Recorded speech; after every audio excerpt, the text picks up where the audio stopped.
Good evening and welcome to this New and Old Malden Neighbourhood Committee.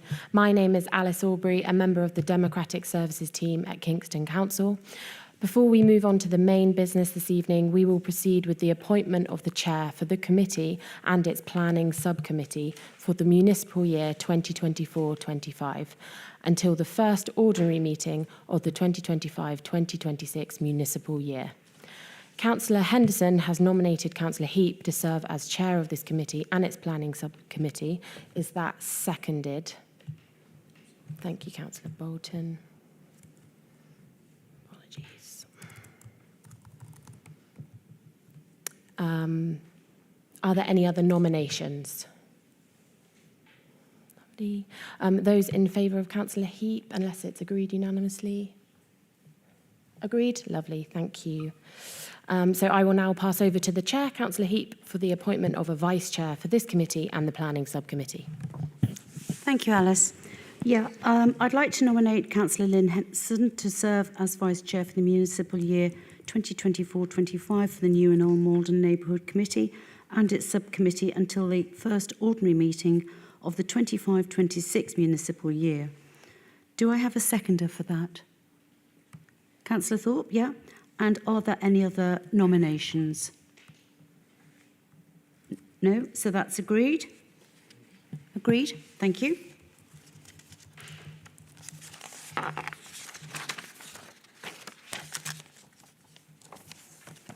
Good evening and welcome to this New and Old Malden Neighbourhood Planning Neighbourhood Committee. Whether here in person or watching on the webcast, my name is Councillor Leslie Heap and I'm chairing the meeting this evening. In the event of an emergency and the sounding of an alarm, the emergency evacuation procedure is to leave by the main staircase located behind me and congregate at the front of the building. Anyone requiring assistance should remain in their seats and an officer will assist you from the building. This meeting is being filmed for live broadcast on the Council's YouTube channel and an archive version will be available to view on the Council's website after the meeting finishes. The broadcast will be suspended during any adjournments in proceedings and if the committee resolved to consider information as exempt business. Please can everyone present in the meeting ensure your mobile phones are switched off or in the silent mode for the duration of the meeting. Thank you. So, as we're starting a new cycle of committees, obviously delayed because of the general election, I'm going to ask the councillors just to quickly go round, briefly introduce themselves and the wards that they represent. So, starting with Councillor Coogan at the end, please. Thank you. Councillor Coogan, Coombe Ward. Good evening, Councillor Andrew Sillett from Coombe Ward. Councillor Richard Thorpe from Motspur Park and Old Malden East. Hello, I'm Councillor Andrew Bolton from Coombe Ward. Good evening. I'm Councillor Yvonne Tracy from Green Lane and St James Ward. Councillor James Giles, also representing Green Lane and St James Ward. Councillor Leslie Heap for New Malden Village. Councillor Lynn Henderson from Motspur Park and Old Malden East. Good evening, Councillor Mark Durrant from New Malden Village Ward. Councillor Robert Kim from New Malden Village Ward. Good evening, Councillor Massimi, Old Malden. Thank you. We also have a number of officers in attendance. Alice Aubrey's introduced herself from Democratic Services. To my left, I have Ralph Hyde, Communities Manager. And next to him, Yunus Hamadi, Highways Department. Thank you very much. So everybody is here, present and correct. Everybody knows who everybody is. Our first item tonight is questions from members of the public. As there aren't anybody here, I'm imagining there aren't any. Thank you.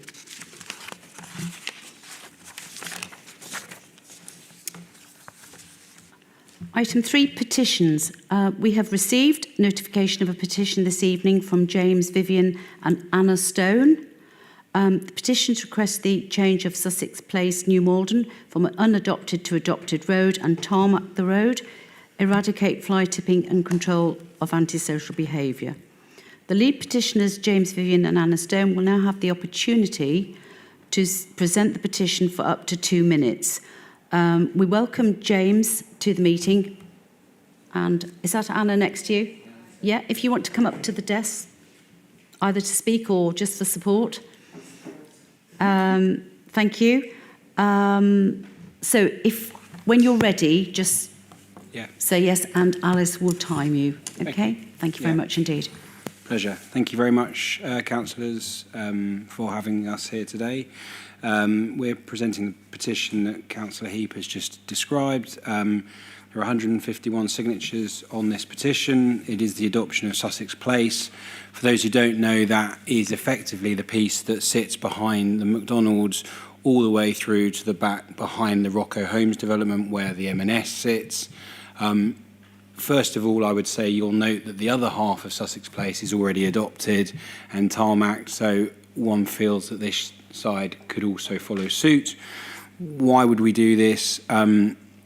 It's fair to say, having lived here for 5 years, Anna, 20, hard to believe when she's only 21, but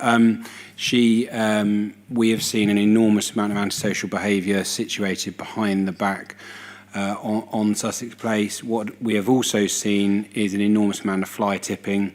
This has been bins, beds, clothes, bicycles, anything and everything that seemed to situate and be decided to be discarded behind the back of particularly the McDonald's and now the M&S. In fairness to M&S, they do tidy it up. Everyone has tried their hardest to keep this clean and clear, but unfortunately it's become more and more of an issue. I think this would be a reflection of the improvement that is occurring within the high street. And of that reflection, we've obviously noted that we need to tarmac the road because at the moment it's a dirt road and it will need to be tarmacked before the council can adopt it. I've approached a number of retailers. Rocco Homes have led the way. They have got a quote for £21,000, which is approved and been witnessed by Councillor Durrant to be up to highway standards. Clearly that will need to be checked off by highways and standards. And we've had... I'm afraid that's 2 minutes, so time's up. Okay. I was just going to say the retailers are happy to pay that £21,000. That's a really important point. Thank you very much indeed. Thank you for your petition and presenting that. It will now be passed. Did you have a hard copy? Sorry, my mistake. I thought by submitting it you've already submitted to we've Dem already Services. submitted it. Apologies. That's fine, and it will be forwarded to the relevant department in the council. So thank you very much for presenting that tonight. Thank you. Pleasure, and thank you for having us.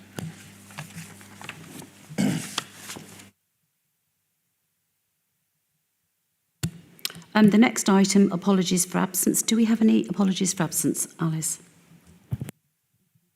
Thank you, Chair. Yes, we have apologies from Councillor Park. Thank you. Declarations of interest. Members are asked to declare any disclosable pecuniary interests or any other registrable and non-registrable interests relevant to the items on this agenda. Do members have any declarations of interest? Please indicate now. I saw Councillor Durrant first. Thank you. My wife is a volunteer at Brightbox, so I will sit out of that one just to be absolutely safe and sure. Thanks. Thank you, Councillor Durrant. And Councillor Giles? I have a non-disclosable, a non-pecuniary other registrable interest, which is that I'm a member of the New Malden Residents Association. But despite that, I have not had any communication regarding this application for funding at all until seeing it in the report. And so given it's a non-pecuniary interest, I will maintain my position in taking part in the debate. Yeah, that item has now been withdrawn. Unfortunately, it was on here by mistake when the papers went out, but I have checked with them and it has definitely been withdrawn. So no problem there. Thank you. Yeah, thank you, Chair. That was similar to the point I was going to make as a former committee member of the New Malden Residents Association. I was also going to point that out, but as you say, it's not relevant anymore. Thanks. Thank you, Councillor Bolton. The next item, minutes of the last meeting. Do members agree the minutes of the meeting held on the 13th of March 2024 as a true and correct record? Agreed. Thank you very much indeed. I shall sign those shortly. The next item is neighbourhood grants. Okay, so we have 5 neighbourhood grants this evening. Some of the applicants are here, which I'm pleased to see. It's always good from the point of view of members can ask people direct questions rather than, imagine what's going on sometimes. So the first application, would you like to introduce that, Ralph, for me? Yeah? Yeah. Thank you very much indeed. Right, the first application is from the Voices of Hope, set out in paragraphs 5 to 15 within the supporting document, Appendix A. I believe this is the 4th year that this application has been made by Brightbox. Usually the grants are made for startups, but there is a paragraph within the regulations that relate to applications that make significant impact and continue to do so within the community, hence why this application has been made again, and it does meet the community plan. Thank you, Ralph. Just before I go, the petitioners, you don't have to stay. I forgot to mention that before. Unless you really want to stay. No, just exit by the rear stairs here and then just go round the corner to the front. Yeah, thank you very much indeed for coming. Sorry about that. Okay. Oh, you're going to go out? Yeah. Okay, thank you very much. So I call on Nick. I'm sorry, I apologise. I can't remember your last name, but if you'd like to come to the desk. Yeah, thank you very much indeed. They also get 2 minutes, yeah? Oh, this is unlimited, but keep it short. Keep it short. Only because we've got quite a lot to get through. No, thank you very much that. indeed. So, yeah, take it away. Chair, councillors, thank you very much for considering the application, and as Ralph has said, for considering the application again. My name is Nick Dawson, and I co-lead the Brightbox project for the Voices of Hope charity. Most of you have seen me here before, and hopefully you're familiar with Brightbox, but just as a reminder, Brightbox is a recipe meal kit for 5 people with all of the ingredients and a child-friendly recipe guide for families to prepare and cook a healthy meal together at home. It's targeted at families at risk of food insecurity, and we work with and through local primary schools wherever we operate to identify those families, and families are then in the programme for 36 weeks, so 3 12-week terms. And in that time, they have 36 different recipes that are nutritionally balanced and can be repeated for under £5 at home, although that's obviously becoming increasingly challenging. Brightbox is a hands-on, fun family experience where the child is front and centre, and we very much focus on what you can do with food to bring positive outcomes rather than what you can do. And based on research and the feedback we've had, it obviously helps families with their budget, but as importantly, it builds the skills and the confidence and the self-esteem in the children and often in the parents, and brings those families together around food. The project is volunteer-driven primarily. We have a couple of staff members, we have about 50 volunteers that volunteer on a weekly basis for the project. So it has a by the community, for the community feel, and it really wouldn't be possible without those volunteers. And in turn, we try and work in a local ecosystem. We work with local suppliers. A good example is kind of butchers in New Malden and local greengrocers to do that. I work with Achieving for Children to support with the transport and create a local network. As a project, we've just completed our 4th year of operation, so we're pleased to have kind of sustained the operation and now grown it to support over 700 families in 7 locations in the UK. But despite that, we're obviously very proud of our Kingston roots, and it remains our home base. And in the last school year, we supported 140 Kingston families on average each week across 10 primary schools. And in this neighbourhood specifically, we supported families at Burlington School through the grant that was awarded last year, and also Kings Oak and Corpus Christi through other funding and our partnership with the Henry Parenting Programme as well. The grant we're applying for today would most likely be allocated to new families at either Burlington or Malden Manor School, because they are the two with the highest kind of free school meal percentage. And I think just to add in, we're just completing this year's evaluation with the schools, but for the previous years we've partnered with Kingston University on a qualitative and quantitative feedback. And so just some of those outcomes, 87% of families said their experience of Brightbox has been positive. 83% said they use the Brightbox recipes again, which is for us the most important stat, because the whole idea is they become self-sufficient to nourish themselves. 79% said they cooked together more because of Brightbox. 78% of families said it helped with their food budget. And just a couple of verbatims from the families. It helps with our budget and gives us a chance to try new things with no cost, and it brings us all together for the food. My children are eating more vegetables, trying new foods, and also gaining confidence in cooking skills. And for my kids, because the Brightbox recipes are so basic and child-friendly, they want to take over and do it. They feel a lot more grown up, taking the card and doing it with my help. So just a few examples of some of the feedback we've had. A couple of things we've done this year, we've developed videos of a lot of the recipes to enhance accessibility. We often come across the odd family where kind of English may not be their first language, even though we've got photos, so the videos help with that. And we've piloted some cooking workshops in certain schools to also engage and kickstart the programme, which have been very successful. But very happy to answer any questions that you may have about the programme or the grant. Thank you very much. I'd just like to make a comment. I love a cooking YouTube video. Great. I'll send you the link. Thank you. Right, so members who would like to ask a question. Councillor Giles, then Councillor Bolton, Councillor Tracy.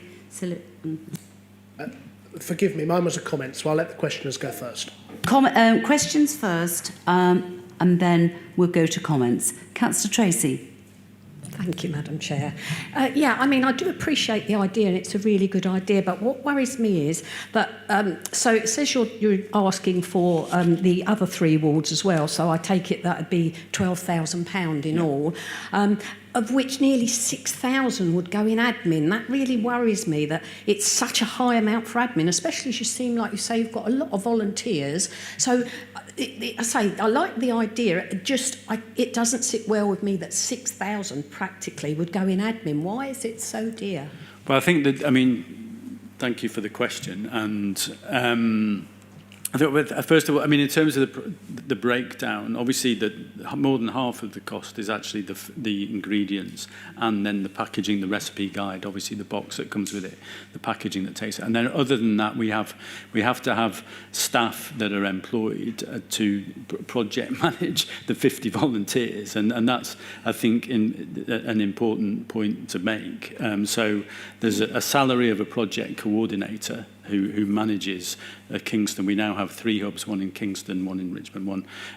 So those project coordinators, and then in turn, there's obviously a team and overheads. We're purchasing for on average, about 1,500 people every week. So we have the invoices. So all of the core costs, which is the next breakdown of cost, that goes to pay for the finances and obviously a contribution to the overheads of the charity. And I think that, as I say, and that's just borne out in the fact that we are now in our 4th year, we've been able to sustain the impact that the project is making. And without the appropriate infrastructure, to be honest, we wouldn't be able to do that. So, and just on the value, because we're very conscious, and I think it's a great question, and we need to be with this. If you look at the cost of that box, the cost per family to be in the programme for a year is £351. And I think that's how really we should look at there's obviously there's a breakdown that you say, but is that good value? And we've kind of talked with various people that do funders, and I think versus other interventions and for the output and impact that we're having, the perception is that that's actually represents quite good value for money. But nonetheless, I appreciate your concern over some of the non-food costs. Thank you. Councillor Bolton. Thanks very much, Chair, and thank you, Nick, for coming along to explain all about it again to us. I think it's a fantastic project, and I'll certainly be supporting it. But one of the questions I do have, it's point number 10 there. It says the boxes are destined for families identified as being at risk of food insecurity and other vulnerability. Who actually makes that assessment? That's the first question. And then secondly, if I can, Chair, I don't think this covers the school holidays, does it? So what happens to the families? How do they get by outside of term time? Thanks. So on the first question, again, very important. So our point of contact at most of the schools that we work with is the family liaison officer or the family support. So they are the ones who know the families much better than we do. In fact, for GDPR reasons, we don't know the identities of the families. We receive the kind of the necessary information. So it's very much the school who will identify those families. And again, within the school, that person has an important role, but obviously then there's also teachers. And I think we said that the income, the free school meals is one criteria, but often there are other vulnerabilities that they're aware of that they feel the family would engage and benefit from participating in Brightbox. Thanks. And there was that just the added bit about what happens in the school times, school holiday times. Yeah. So that's the good news is that you've probably heard of the Holiday and Activities Fund. So the HAF programme, which is run by the council, came in for precisely that reason, and so that's essentially the main area of support for the families, and there's lots of groups, lots of providing that provision now. We have in the past worked alongside some of those and do sometimes where they need to provide a food offer and can't do it themselves, but for the most part they're able to cater for that. So within the holidays, that's how that happens. Thank you. Councillor Sillett. Thank you, Chair. I think it's a great idea, and will be supporting it. Just one figure that I just wanted to question, which is, it sounds like about a fifth of your recipients don't feel it helps with their food budget and don't really appreciate it. What do you do with them? Can you sort of not divert it to people that will appreciate it? Yeah, I suppose, and it's always wary when you give stats, because actually the stats, it's a good question. The stats I give are top two, but when we do a survey of do you strongly agree, neutral. So I should have pulled out, so it's not that they don't agree, it's just that they're not in those top two boxes. But nonetheless, I think we do, when we get those, we get that evaluation each year and we have a discussion with the school, and then it's really around going back to Councillor Bolton's point about selection, because obviously there are the vulnerability criteria, but another one is engagement, and I think that's, and we have realised that kind of age is a criteria in that. So the programme is targeted primarily at Key Stage 2, because that is, the years 4, 5. Those are the years where the children can really engage and get the most out of what the Brightbox offers. For some people, it is the meal and the financial aid, but for everybody to really benefit from everything it can offer, we go a bit older. So that's a partial answer to your question. So we do try and hone those stats each year, but well picked up. Thank you. Was there somebody, Councillor Massimi, did you have a question? And then Councillor Giles, and then I have a quick one if nobody answers my question. Thank you, Chair. My question is very straightforward. How many families in all Malden East have been helped with the scheme over the last 3 years? Thank you. Well, I think I can probably very few, because through this, the school we've supported primarily families is Burlington School. So because the grants obviously only cover 9 families, we have to make a selection to disperse that across more schools. We're able to support more schools, but the reality is we need more funding to do it. So in this particular, as I say, so in this borough, as at Burlington, Corpus Christi and Kings Oak will be the schools that have benefited over the last 12 months, and probably in the previous year, because they're the ones with the highest percentage in terms of free school meal pupils. Councillor Giles, you're next. Thank you, Madam Chair. I mean, look, we've given this grant over the last few years, and you're applying for it again for this financial year.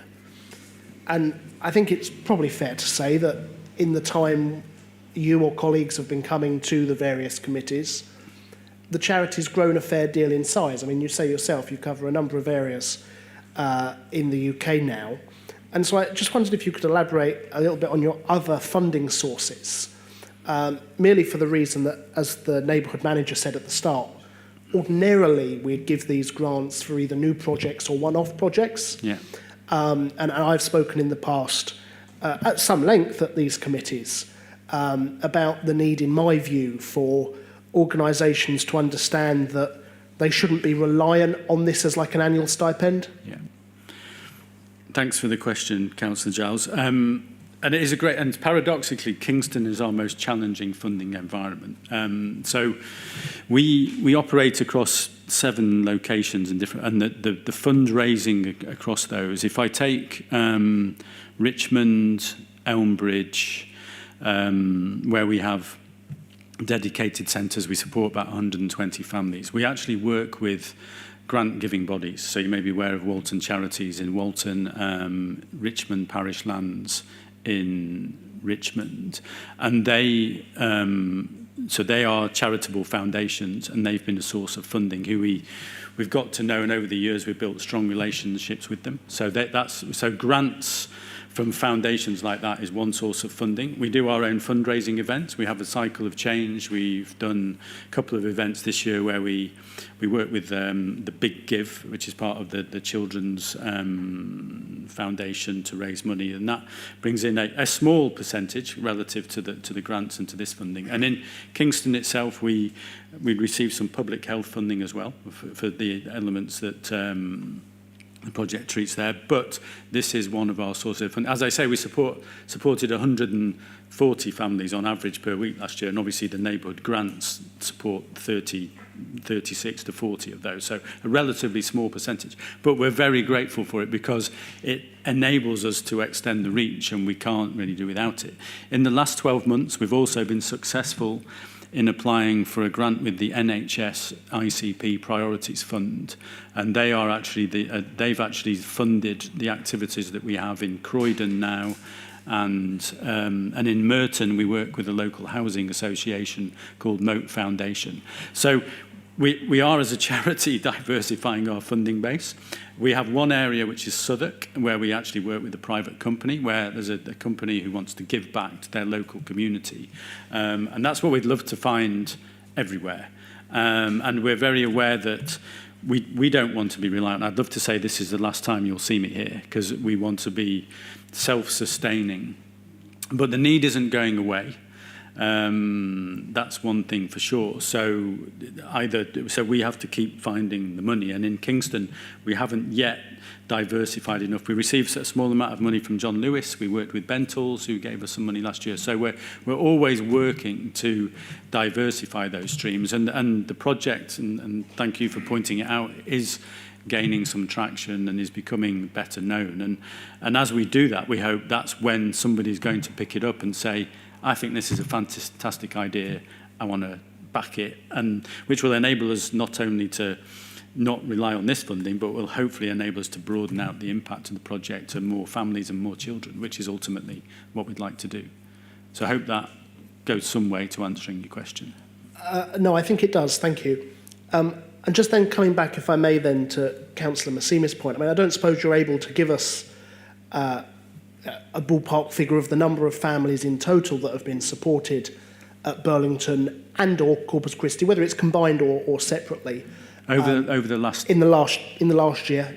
In the last year, I mean, this grant covers 9 families. At Kings Oak, we've been supporting more like about 50 families through funding. So in this borough, I think Kings Oak is still in this borough, isn't it? I know it's on the boundary, but Kingston is, yeah.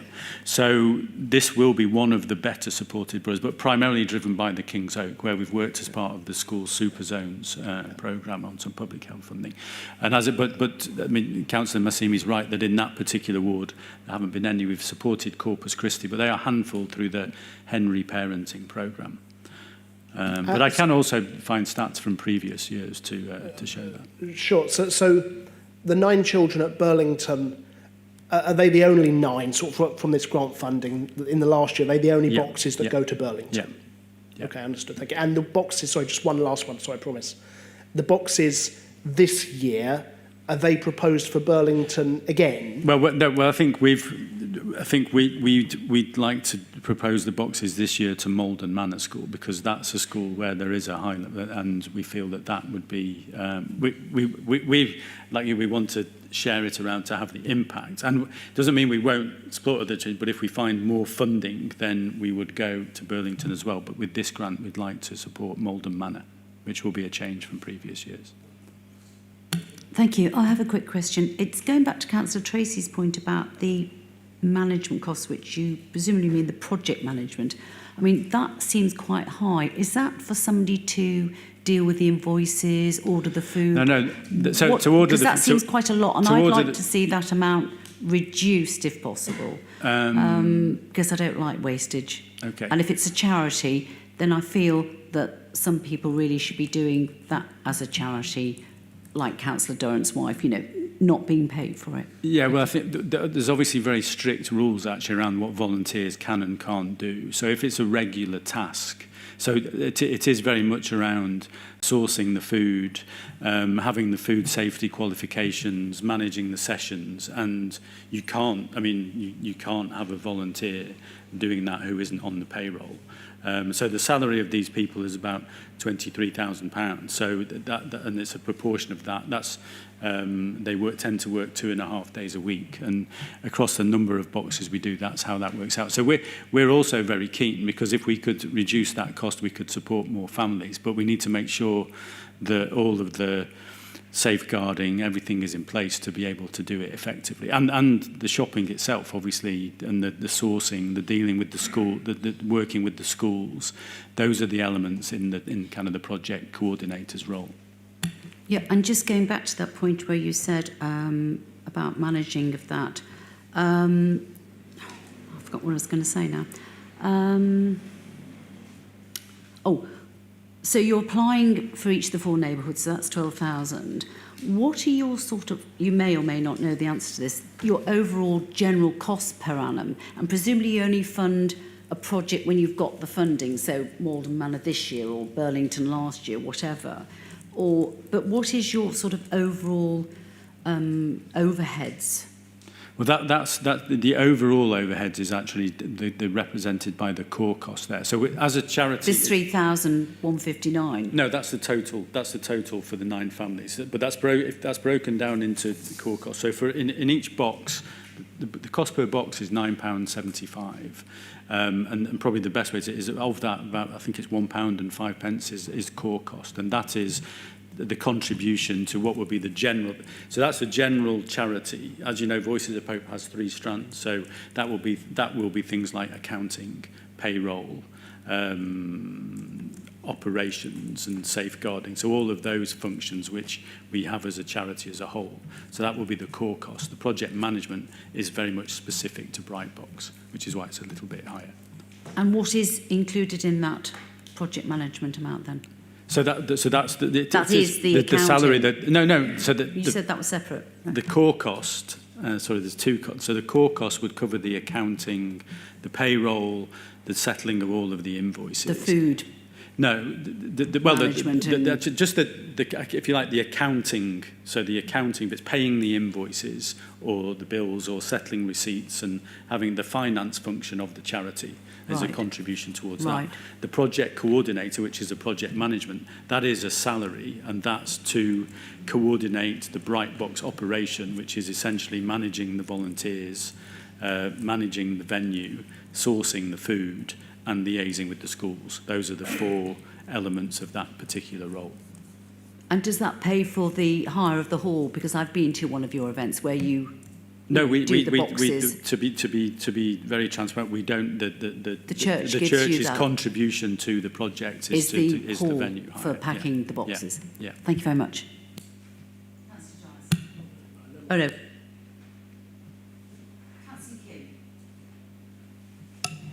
Thank you, Chair. Yeah.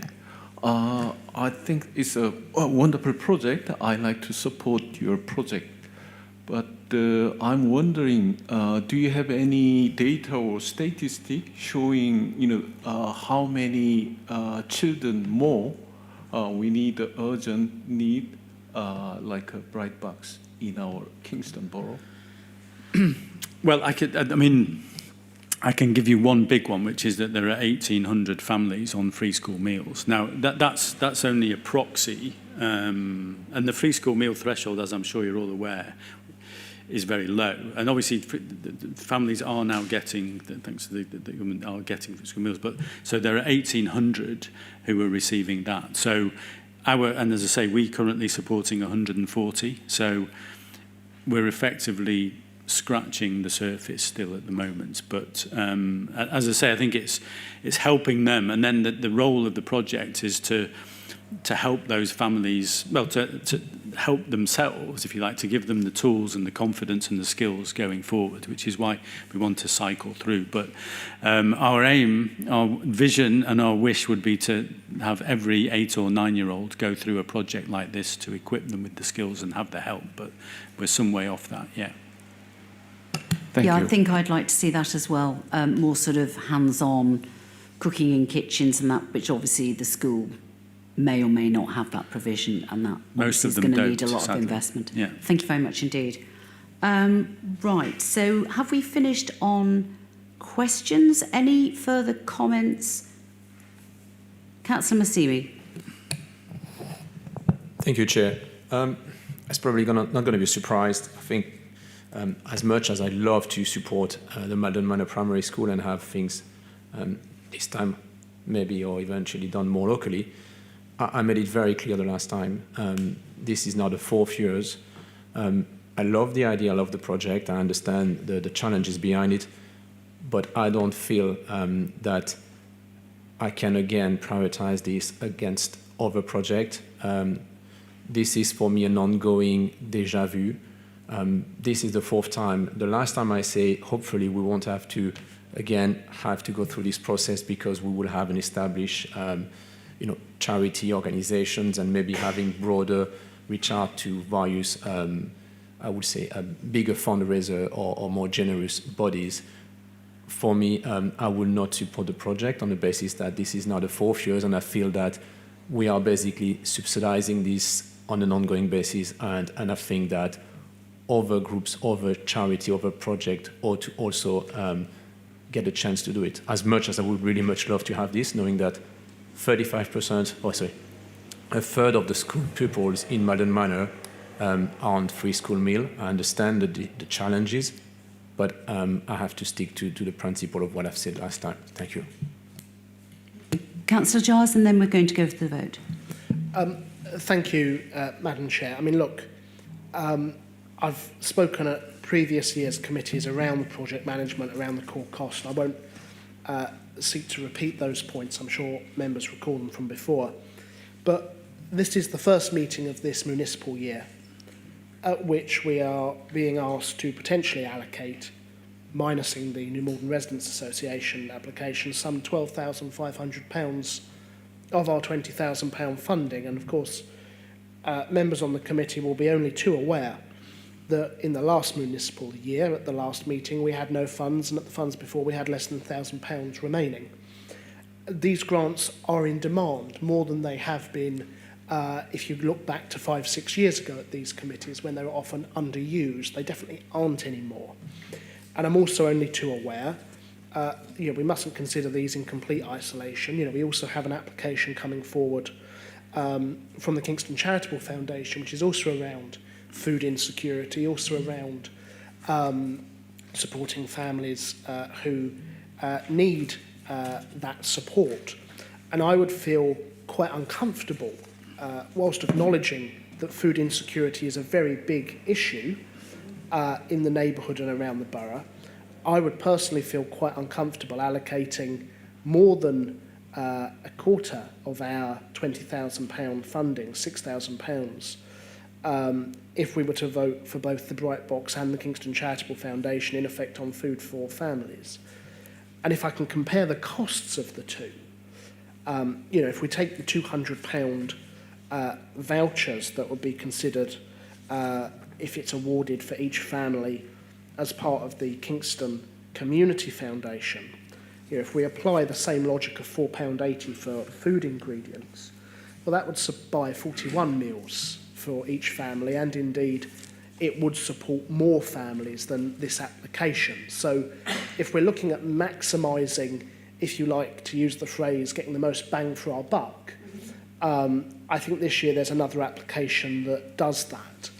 And I think there does have to come a time, just finally, where we do have to draw the line and turn off that tap.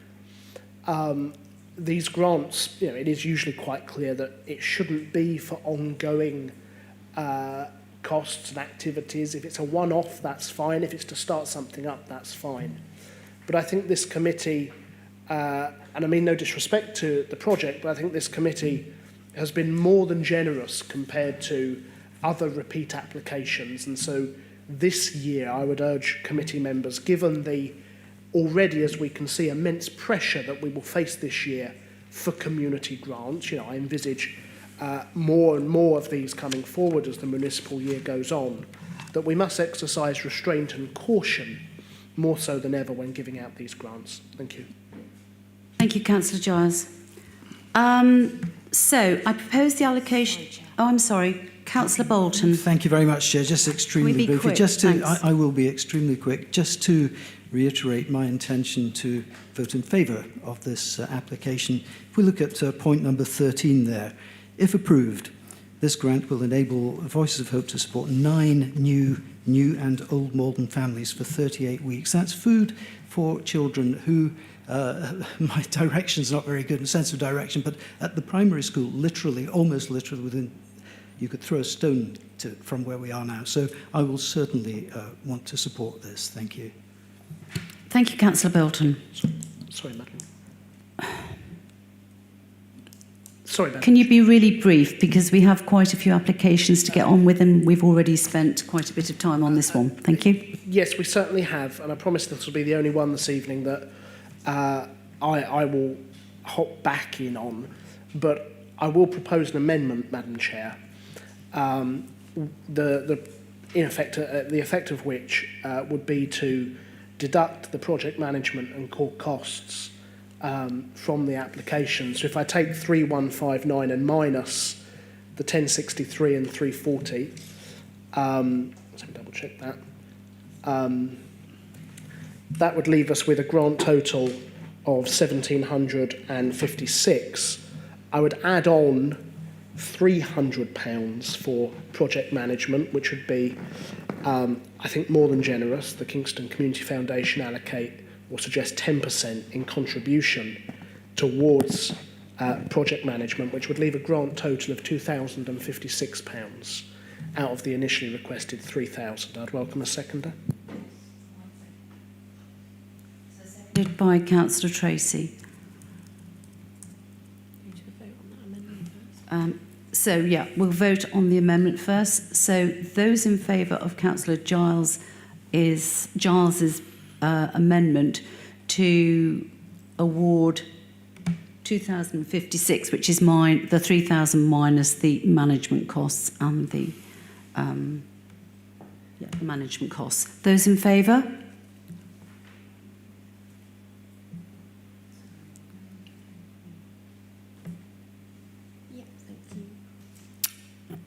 Those against?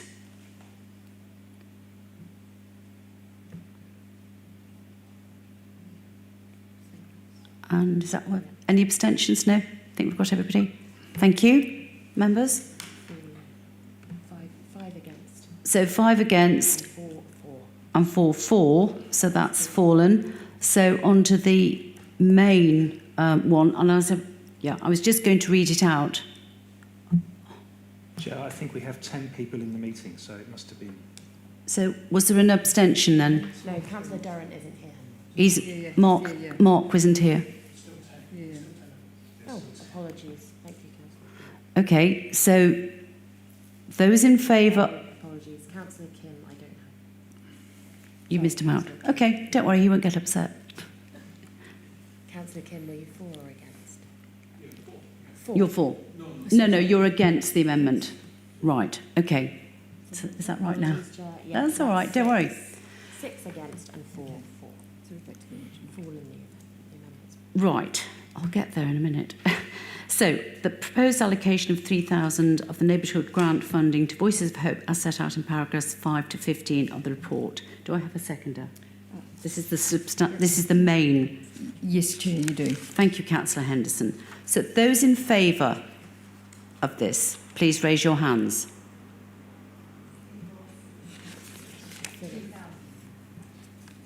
Hands up.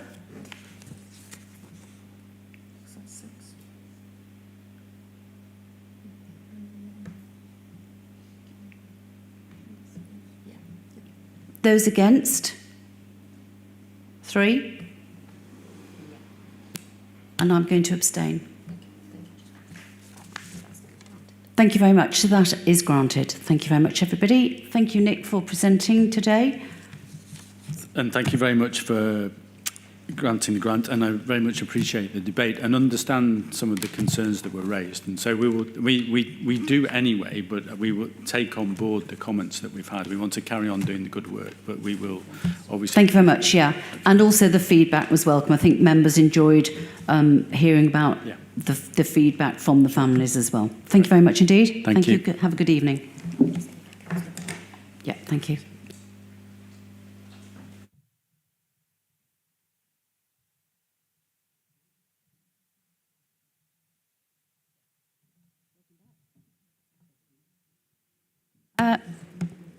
Right, the second application this evening is to consider application £3,000 Neighbourhood Community Grant funding to Kingston Charitable Foundation as set out in paragraphs 16 to 22 of the report. Ralph, would you please introduce the item? Almost done it for me there, Madam Chair, thank you. And if you would like to come, I've forgotten your name, I apologise profusely.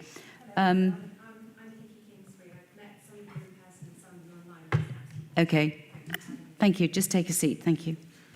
Kingston Charitable Foundation are applying for a grant to support their new and old Malden Neighbourhood Grants programme, which is a hardship grant. It meets the community plan on the inclusion aspect.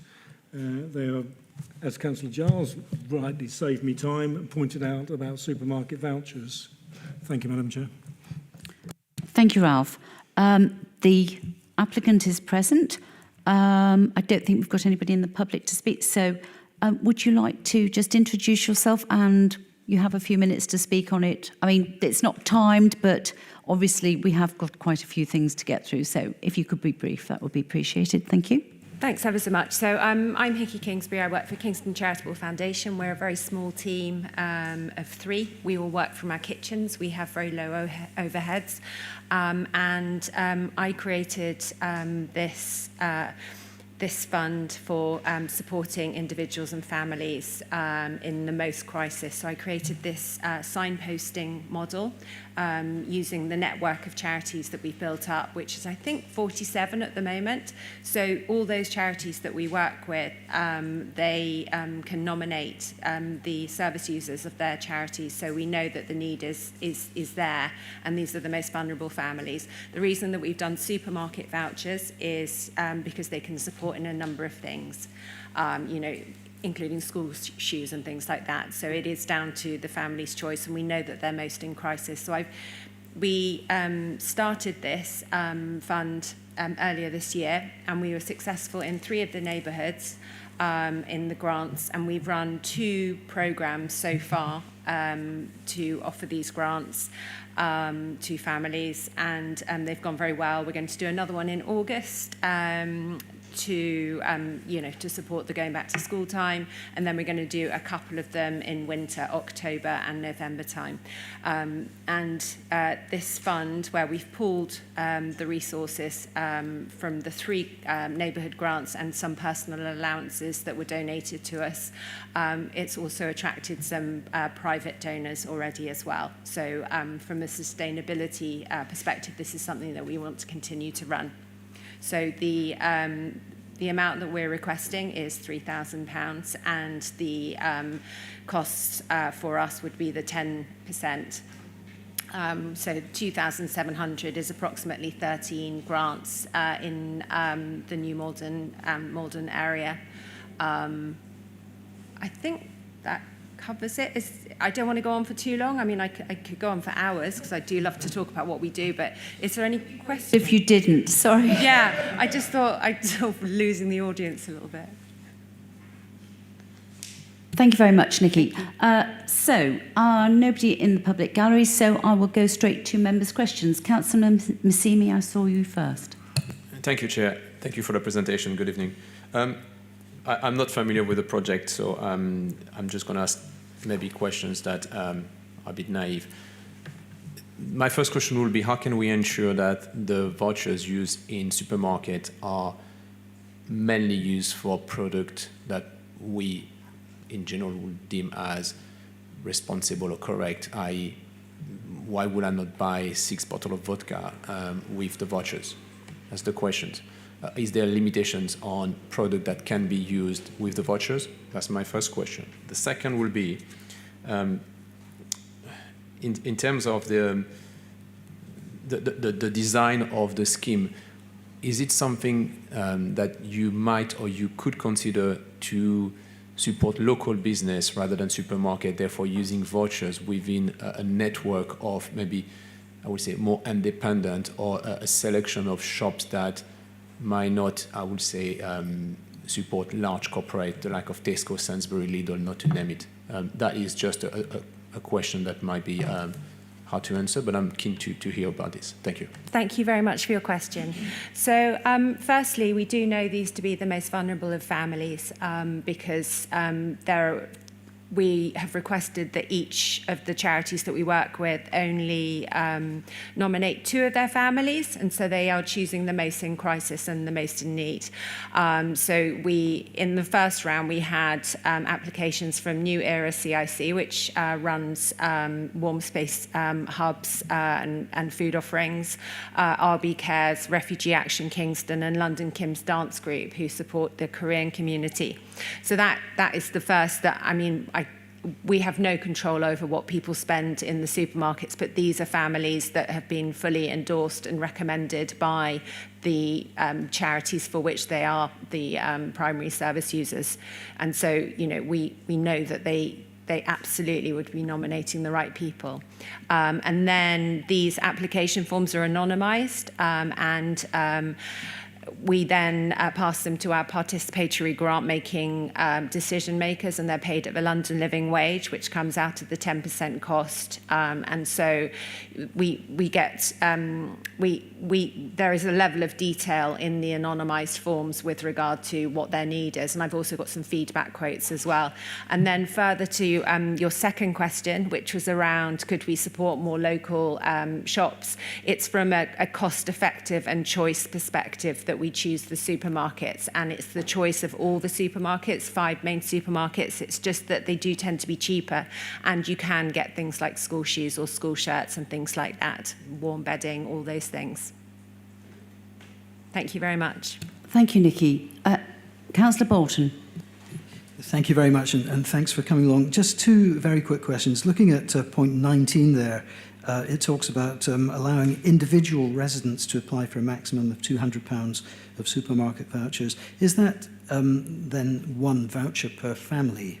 You talk about the individuals applying, just one per family. And the second question, I'm actually quite interested in the grants, the appeal, the participatory grants panelists who make the final decision. Could you just explain very briefly who, not necessarily naming them, of course, but what sort of people these are who are taking these final decisions? Thanks. Absolutely. So we reached out to our network of charities, and these are people that are either service users or volunteers or staff members from our charitable community.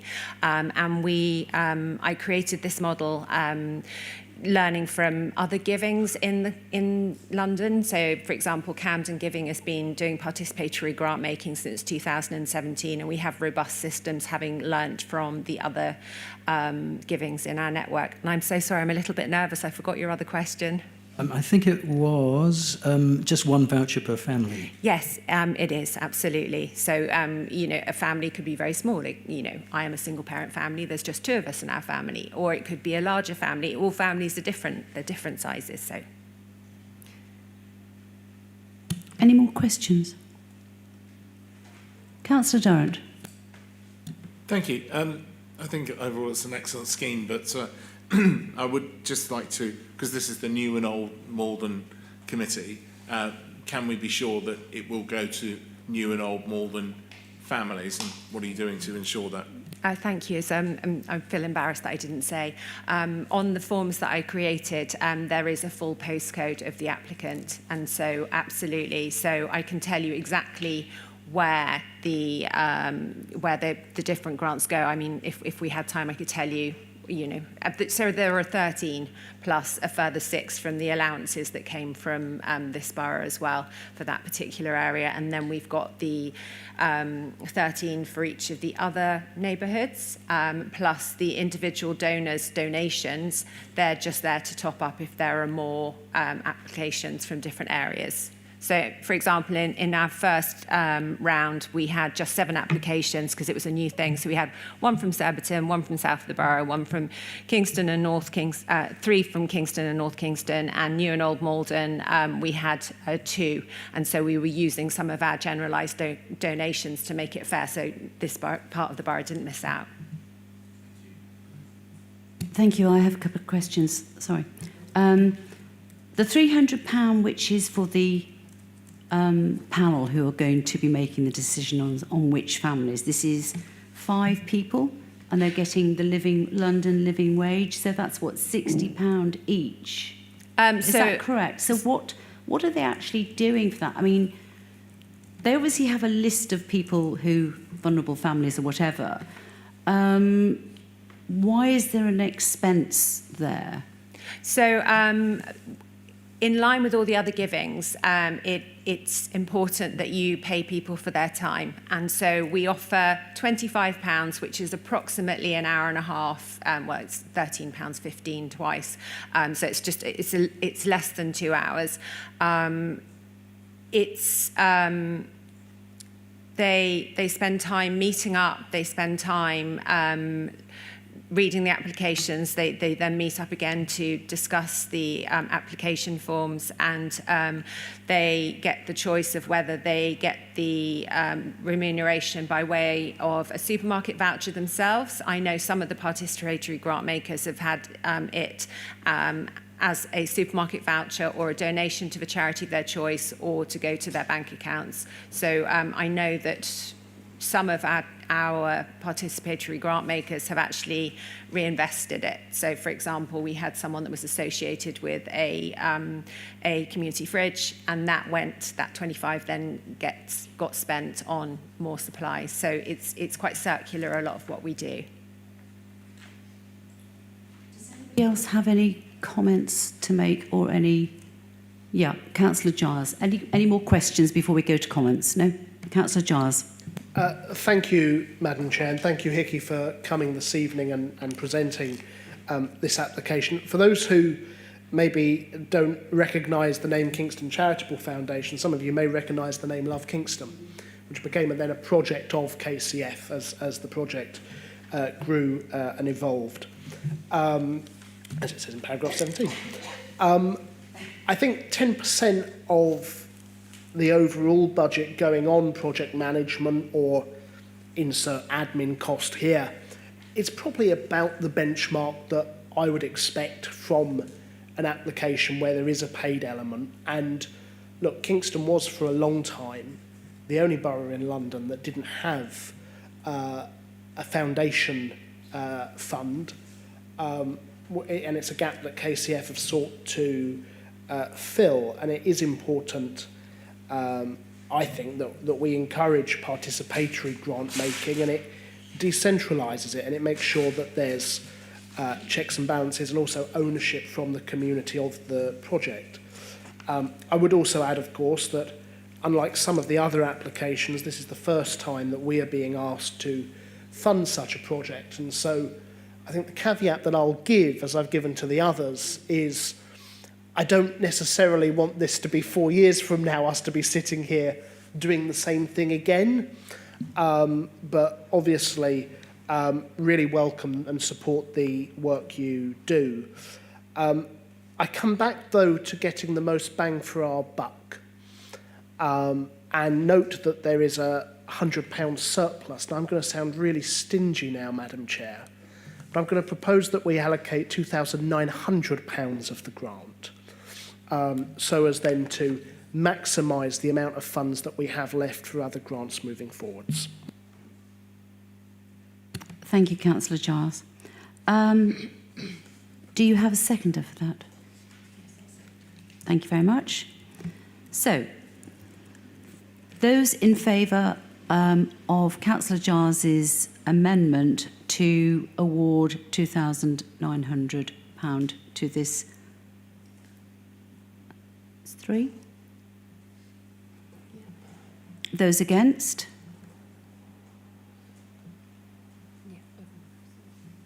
And no abstentions. Thank you.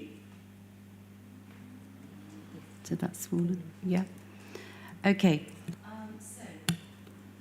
I propose the allocation of 3,000 of Neighbourhood Community Grant to Kingston Charitable Foundation as set out in paragraph 16 to 22 of the report. May I have a seconder? I second that, Chair. Thank you, Councillor Henderson. Those in favour, please raise your hands.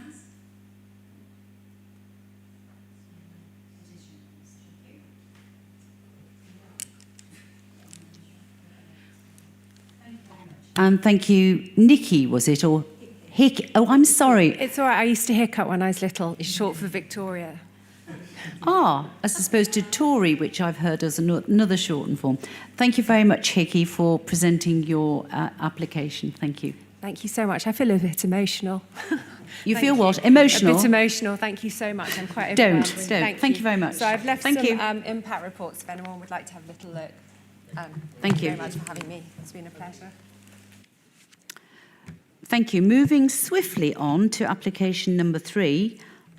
This is for Kingston Carers Network, an application of 1,870 of community grant funding for Kingston Carers Network as set out in paragraphs 23 to 36 of the report. Do you have anything further to add, Ralph? Or spot on the community plan round inclusion, supporting young carers. Yeah, thank you very much. Was it Lizzie? Yes. Please come to the chair. Thank you.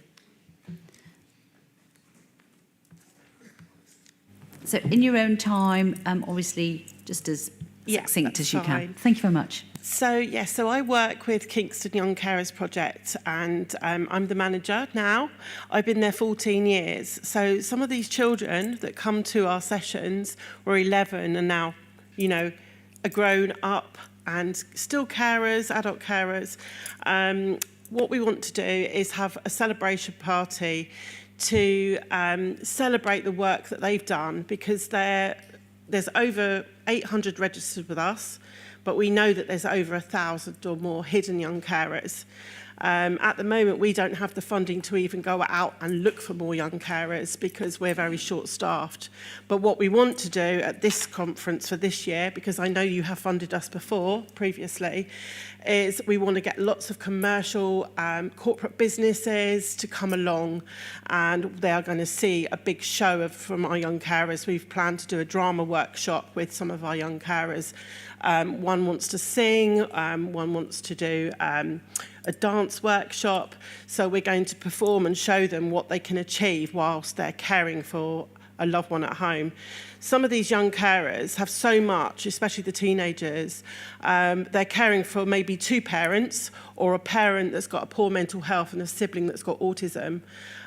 They get no help from, anyone else other than coming to young carers activities, and we support them as much as we can, and we try to go into schools and advocate for them, and we want to give them a really nice party to make sure that they're not forgotten children. They get a childhood and they're coming along to have a lovely day, but also show that they can achieve.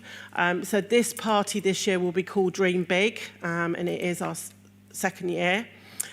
We have asked all the other boroughs which have been awarded.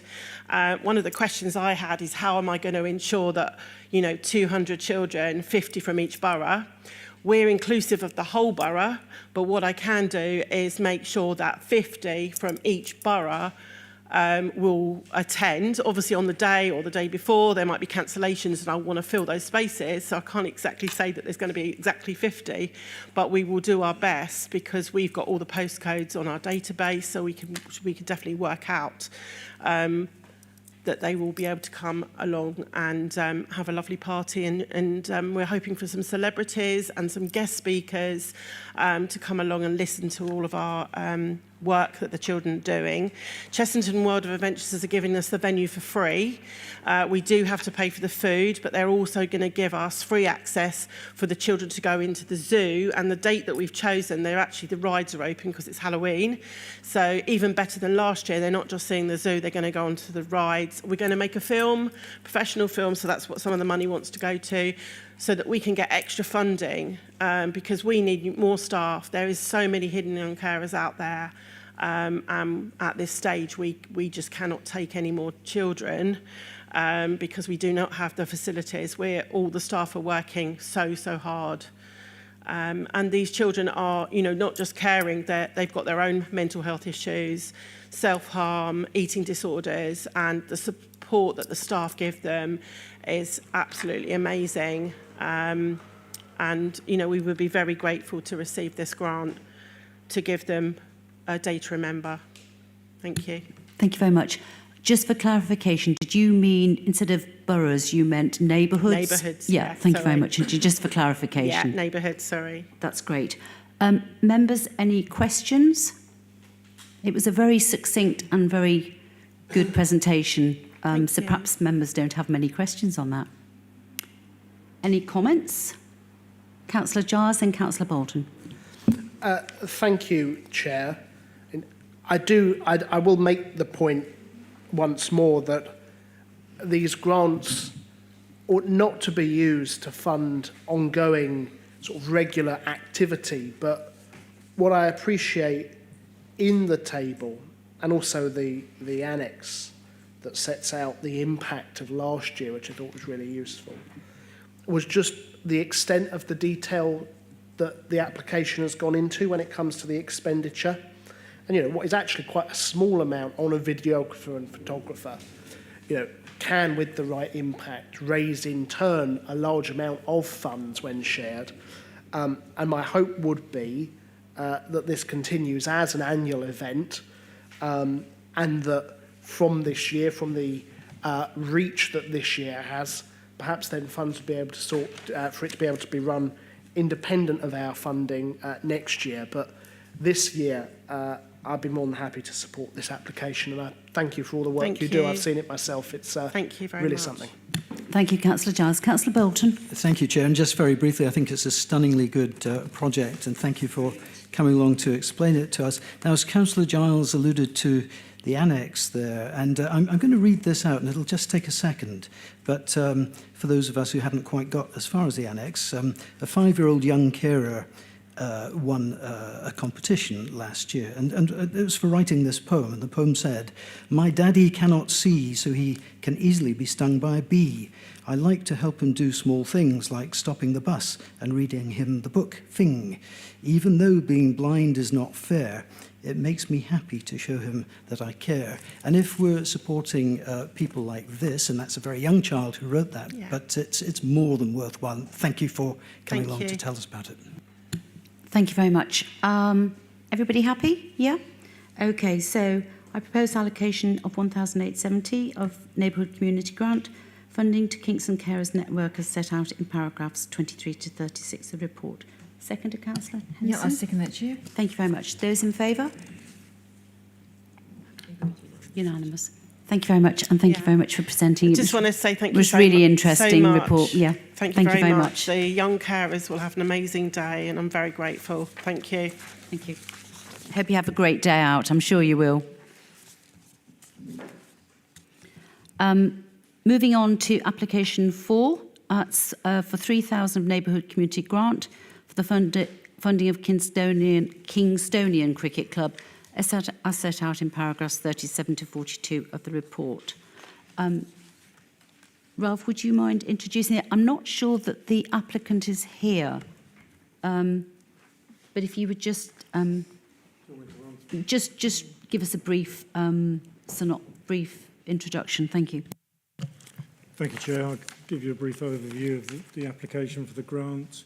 Kingstonian Cricket Club have made that application, as you said, for £3,000 to support the colts aged between 4 to 16 in a way that they will apply for coaching courses for parents who will then obviously coach the children. So it's for the coaching courses, and then for venue hire at Richard Channer School. So they will benefit also by receiving income. Very important. And Shrewsbury House, a venue as well. And this also supports our ongoing programme. And as I understand it today, I was informed that several pitches have been installed around the community as well. So there is a big push at the moment on supporting cricket and developing it for within the community, of which I believe this is part of. Thank you, Madam Chair. Thank you, Ralph. Any questions, or we just move to debate as there's nobody to ask the questions? I have a few, but I'll let members sort of... the questions I wanted to ask really was the different costs of the rental hire for the hall. Presumably they're indoor nets that they're going to set up. Why they were twice the price at this school where we are. No offence. Sorry. Oh, Madam. sorry. And it was only half the price at Shrewsbury House. It's, I should have said, I missed out the most important fact, which is it's for the winter season. So it's indoor costs. Indoor nets, Indoor yes. nets. Yeah. But my question was, why is it half the price at Shrewsbury House? Is that because it's a private school and they can do it, or what? The size. It's probably smaller at Shrewsbury House. Well, I know, yeah, they have really good sports facilities there, but anyway, I'll take your word for it. Thank you. Councillor Malden. No, sorry, Chair, no question. That was my question as well. Yeah. But it must be something to do with the size, the capability, but I don't know. Anybody else sort of have any questions? Councillor Giles. May I make comments, Chair? Yeah. Thank you. I guess it first just be worth just clarifying that the cricket club were informed this evening's meeting was taking place. I presume they were, because all of the other applicants, well, almost all of the other applicants turned up. And so I always find it somewhat discourteous, if I speak candidly, that when people don't turn up when they're asking us for funds, that both Councillor Tracy and I both gave a not insubstantial amount of our award funding for this year to the Kingstonian Cricket Club for the funding of new outdoor cricket nets. The club is based at the King's College Sports Ground in Windsor Avenue. I think my concern with this, again, coming back to the immense pressures that we already find on our small pot of funding, is I'd really want more information about who this helps. You know, there may well be a good number of young people that are participating in this exercise, you know, in the winter cricket net sessions, that are fully able, through their family, to afford it themselves. You know, and so I'd really want to understand a little bit more about the socio-economic impact of awarding this grant, I think, before making it. I was hoping the applicant may have been here so I could have asked who the service users would be. So in the circumstances, now I'll be guided by you, Chair, as to how you wish to proceed, but without them being here, I'd suggest either a deferral or maybe even a refusal, but I'll leave that in your hands. Thank you, Councillor Giles. Does anybody else have any comments about that before I make my comments, which are quite a lot? Sorry. Thank you. I agree with Councillor Giles, particularly the fact that we're now having to guess why some of the costs are higher than others. It makes me very uneasy. Thank you. Sorry, Councillor Massimi. No, that's okay. Thank you, Chair. I echo both my colleagues' point of view and frustration, if I may call it this way. My other question is to relate to what our officer Ralph was saying earlier.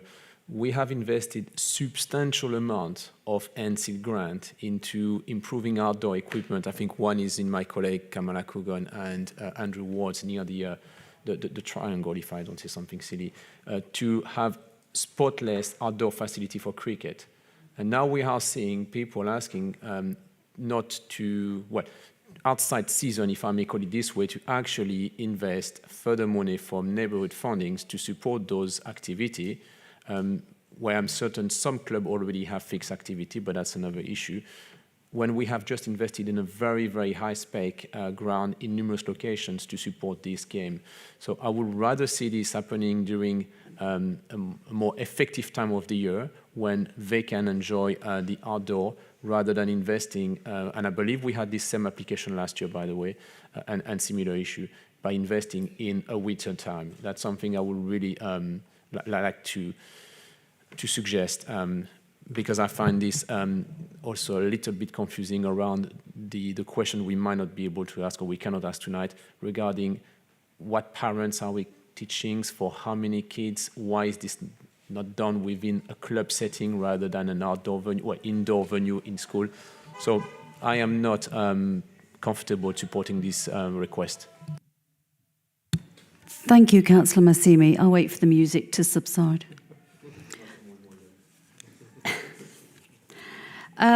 My questions, unlike other members, I think I like the applicant to be here so I can pose the questions myself.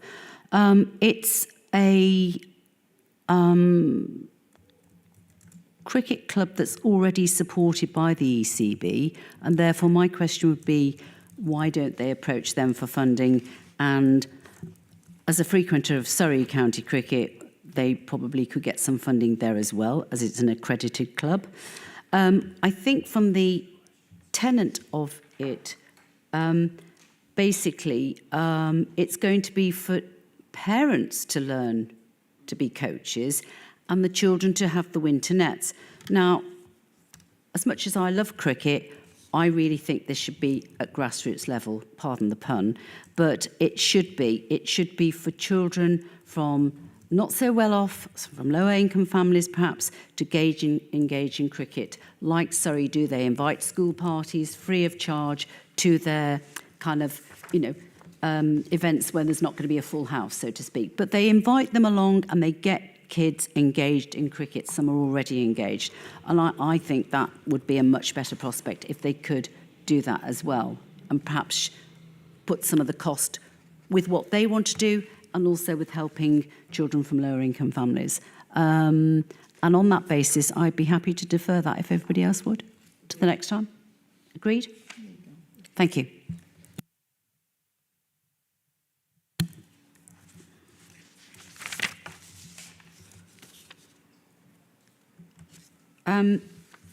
Item 5 withdrawn, which was the New Malden Residents Association. So application 6 is an application of 1,600 of Neighbourhood Community Grant to fund families thriving together as set out in paragraphs 55 to 60 of the report. If you could just give us a brief introduction of that. Thank you, Ralph. Thank you, Madam Chair.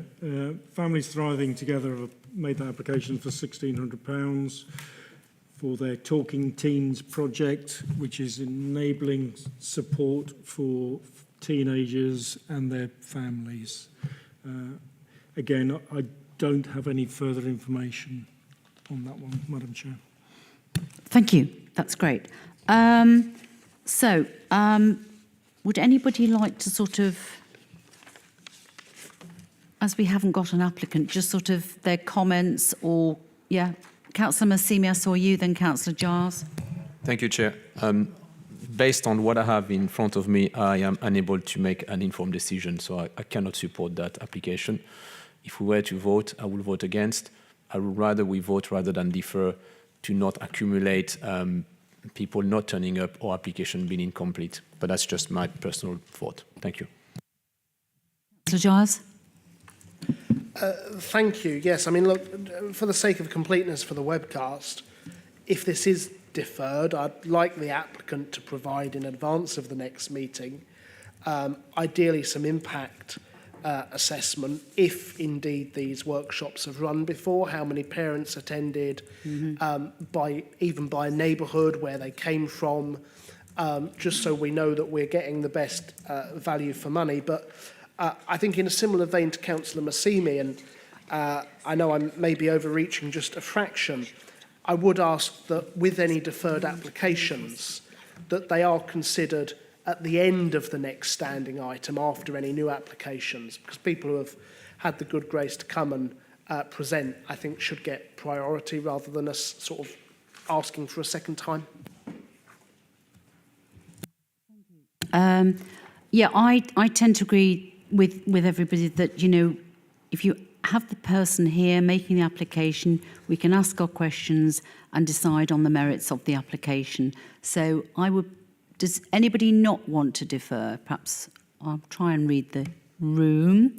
Councillor Bolton. Yeah, Chair, you know, looking at it, it's the sort of thing that I think we should be supporting, but it's very difficult to make a decision without people being in the room. Though I certainly wouldn't want to prejudge or speculate as to why the applicants aren't here. There might be a very good reason, but we just don't know. So going ahead with it tonight seems a little bit risky. Yeah, I think so. I think, you know, if they perhaps lack of communication or they couldn't make it this evening for whatever reason. So would everybody agree to defer this to the next meeting? Yeah. Thank you very much indeed.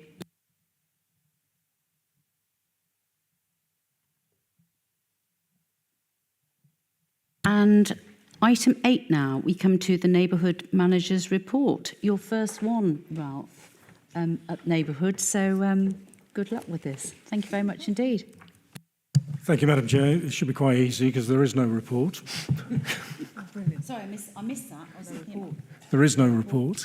As the new Neighbourhood and Communities Manager, I just wanted to take this opportunity to introduce myself to all the councillors. So, hi, it's me, I'm afraid.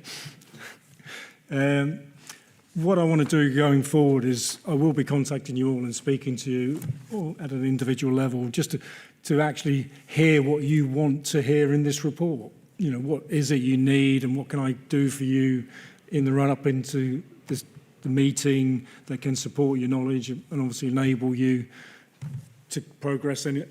Well, let's put it bluntly, we've had 2 applications today that have fallen over because for one reason or another, and as Councillor Malden quite rightly put, we don't know the reasons why, so there's no speculation on any part by anybody, but maybe that could be part of my future goal going forward, is ensuring that I know who's coming to these meetings, and if they're not going to come, I can pop up and just say they don't intend to come, and obviously you can form your own opinions from that. But that may be just saying, you will use that as an example. But all I wanted to say was hi this evening, and hopefully going forward, I'm looking forward to working with you. I've had many roles within the public sector, and I'm not going to bore you with them now, but if we have a chat, rather partial to lots of caffeine during the day, so anytime, I'm more than happy to take you out for a coffee or just have a chat and a walk. And so I've worked with most of you in one disguise or another. You probably haven't realised it's me. But yes, it's me. A few knowing looks around the table. But I say, I'm looking forward to working for the all. I'm happy to take any questions now or when we meet in the future. But thank you for this opportunity. Any questions? Just to say, welcome to Ralph, of course, from all of us, but you've already done that. So. Yeah, thanks. Welcome, Ralph. We all remember you from fly tipping enforcement. Thank you. Or not so well. Yeah. Thank you again. Item 9, we're getting there. Waiting and parking restrictions in various locations in the borough, objections to TMO, traffic management orders. The committee is asked to... Oh, sorry. Do you want to do that bit, Eunice? Sorry. No. It's your thing. Sorry. My thing. Thank you, Chair. The report in front of you is as a result of request we received from yourself and resident asking for some yellow line to be introduced at various locations in the borough. So what we usually do, because we have a finance issue, we can't just publish all of them the minute we receive them. So therefore, we collect them and we do them as patches. So for my sins, that's my full neighborhood I attend this time, because we took all the objection received to full neighborhood. What you have in front of you here is after the publication of the traffic management order in the newspapers and on the street, we received number of objections. So the report in front of you, it shows a number of objections. As you want me to say them, I will. The first one in Ship House Way, with the people, they don't like the yellow line because they're gonna lose parking. He can't, or the person, he can't no longer see their car from their balcony, and they would like to be parking near to their properties. So we looked into that, and we feel we need to improve the cycling facility in the area. So therefore, the yellow line, it will assist and will make the route safer. So therefore, I'm asking members regarding this one to set aside the objection received and for us to proceed with the TMO. The second objection we received as well, it's about High Down. High Down, as you can see, the road, the carriageway width is about 5.4 meters. So if you have parking on both sides of the road, there is no emergency vehicle able to go through between these two parking cars. So therefore, we are happy to allow parking in one side, but to prevent parking at the other side, which will allow the emergency services to go through safely. Now, the objection received from the people who say they have too many cars, and because the driveway, their forecourt is not big enough to park all their cars, so that's why they're objecting to the TMO. We feel on the safety ground, that's not a reason why we should refuse or we should uphold this. So therefore, I'm asking members to set aside this objection received and for us to proceed with making the traffic management order. And the last one is on Buckhurst Avenue. It's the same, the width of the carriageway is not wide enough, but there is an objection because people, they're gonna lose parking. And one of the issue is about not to introduce yellow line outside 7 to 162, but in order to improve visibility sight line, we felt it's better if we maintain that yellow line at that location. So therefore, we are asking members to set aside the objection received and for us to proceed with making the traffic management order. So I'm asking members to follow the resolution, to note the comment and the objection, and to set the objection received, and for us to inform the objector of the committee decision. I'm happy to take any question, Chair. Thank you, Eunice. I just to propose the recommendations outlined on page B1 of the report. Thank you. Do I have a seconder? You do, Chair. Thank you, Councillor Henderson. So any questions to Eunice Hamade on this, please? I'll take questions and then comments. Councillor Bolton. Thanks very much, Eunice. I visited all three of these locations quite recently, just a few days ago, and I can well see why restrictions might have been requested. But just if we just take one of them, Brockenhurst, for example, I'm wondering who exactly is requesting that. I'm not saying that it's not. I'm not saying that it's not needed, but in Brockenhurst itself, or in that general area, there are lots and lots of similar curves or bends where it could be argued that something similar was needed. So I'm not at all speaking against the recommendation here, but I'm just wondering where it comes from and who's requested it in the first place. We received it from members, and I think the members here already, if you would like, he can answer this question himself. Thank you, Chair. Is it you, Councillor Massimi? It is indeed. Thank you. Thank you to the officers, and thank you, Councillor Bolton, for your question. Yeah, I've received, so Brockenhurst Avenue and all the others are based on numbers of engagement with members of the public, local resident. Brockenhurst is not the only one. I can comment that we have a slightly similar scheme downfield, which is also the one thereafter on the right. And there's also a request, and I believe it's not mentioned tonight because I suspect there are no objections for the parallel road, which is in Forest Side with a similar scheme. Just to give some context, it's the one that gives straight onto Malden Road, where we have a lot of traffic in the morning, a lot of, I would say, traffic jams and issue. The challenge with those roads is, and I'm glad that we have, Ralph Hyde here, who is aware, we used to have a lot of abandoned vehicles at the bottom of those two roads because we are outside the ULEZ scheme, and the opposite side of Malden Road is not. Therefore, people were leaving vehicles here for months, sometimes years, and we had to remove them or to enforce fine. The other issue is obviously, as mentioned, the field of vision, which is extremely hard to see because of the properties there, and it's quite a narrow road.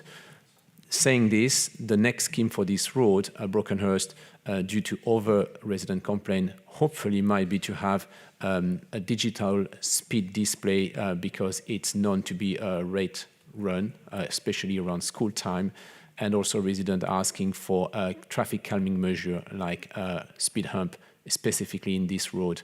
But to answer your question, this is based on residents complaining about vehicle being abandoned, numbers of near miss, and also the difficulty to enter and exit the road, especially when we have a lot of traffic on Malden Road. I hope that answers your questions.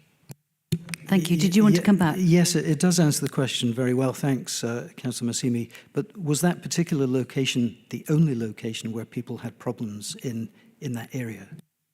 No, it was not. We have the similar scheme in Forest Side, which have the same challenges. We had issue on the top of Fullbrooks Avenue. We had in Brockenhurst a similar scheme in the corner, which has been implemented but not fully finished. Brockenhurst Avenue, sorry, not Fullbrook. So we have various locations. The one in High Down is another example, which is mentioned here. Generally speaking, we have an issue, not just in Old Malden, generally speaking. Most road users do not realize that under the highway code, you're not technically supposed to park 10 meters within a junction, okay? I would love to be able to say we implement double yellow lane at every single junction, and that would be great, but unfortunately, this is not feasible. Too often, and I can tell you, Lawrence Avenue with Millais, South Lane with Amberwood Rise, and I can go on. In every single corners, we have challenges, including some of the traffic light with South Lane and Malden Road. It's just that we have, based on officer recommendation, a number of complaints to almost cherry pick, always looking at safety, security, and road user, including cyclists and motorcycle, and you name it. But also, I'm mindful that we have challenges around number of car parking available, so it's striking the right balance. I hope that's a fair answer. Thank you, Councillor Massini. Eunice, you'd like to come back? Yes, Thanks. please. Thank you. To answer Councillor Bolton's point, this is what we have currently on here as a part of this report, but it doesn't mean we don't go and investigate other locations. So I ask members, if you feel there is other location in your ward which you would like us to look into it, please let us know, and we'll investigate, and then we'll see if it is needed to be done, so we can do similar exercise where we've done this one. Thank you. Thank you. Any more comments? Councillor Giles? Anybody else? No? Well, thank you. I just wanted to check, as I did for some of the grant applications, that the 3 objectors would have been told about the meeting if they wanted to come and put their case themselves. That is a part of the process. We need to inform the objectors to, so they can come to put their point forward. I never doubted you, Eunice. It's just for the sake of the recording in case there's anyone watching. I fully agree with you. I did ask the officer. I did hope he did it anyway. You trust me, and I trust him. So I hope he did. Probably he did assure me. He did send the letter, because I did ask for all the objectors to be informed. That's part of the process we follow. We always inform people, give them the opportunity. They can put their case to you, members, so you can listen their point of view. Thank you. No, that's good enough for me. I mean, look, just taking each one just briefly in turn, and of course, if they hadn't have objected, we wouldn't even be here discussing them. I mean, look, on the first, I'm going to sound very unpopular here. This may end up on a Facebook neighbourhood page, but no one has the right to park their car directly outside their house, and so I don't support upholding the objection on Sheep House Way. With respect to High Down, I don't feel that any one family is being unfairly targeted. I have full trust that our officers are doing this on traffic grounds, and indeed I'd have hoped if the objector felt so strongly they'd have come this evening. And largely ditto for Brockenhurst Avenue. So my view, Madam Chair, is that we should set aside the objections and that the TMO for the waiting and parking restrictions should be made forthwith. Thank you. Very nicely said, Councillor Giles. We shall go to the vote. Oh, sorry, Councillor Oh, Councillor Massimi, and then we're going to have a vote. Yeah, so I just realised that I've actually always do that. I was talking Brockenhurst and Fullbrooks Avenue when I make a confusion when I was talking about the locations. But yes, hopefully that answers your questions. And for the record on video, if somebody look at it, I did mix up Fullbrooks Avenue and Brockenhurst, but I know both locations, and both actually have double lane requested. It's just that Brockenhurst is the one with the objections, and Fullbrooks, I think, is also with Forest Side, but without objections. Thank you. So just for clarity, we're doing both. There's two lots of roads there, or just one? No, we're doing what's on the agenda, but Yes. both Forest Side and Didn't have any objectors. Fullbrooks, I believe, do not have any Yeah, objections. because they were Correct. mentioned in the My thing. bad. Yeah. Thank you very much A lot indeed. of roads. Thank you. Right, I propose to... Is that unanimous on that, or does everybody want to... Agreed. Good. Thank you very much.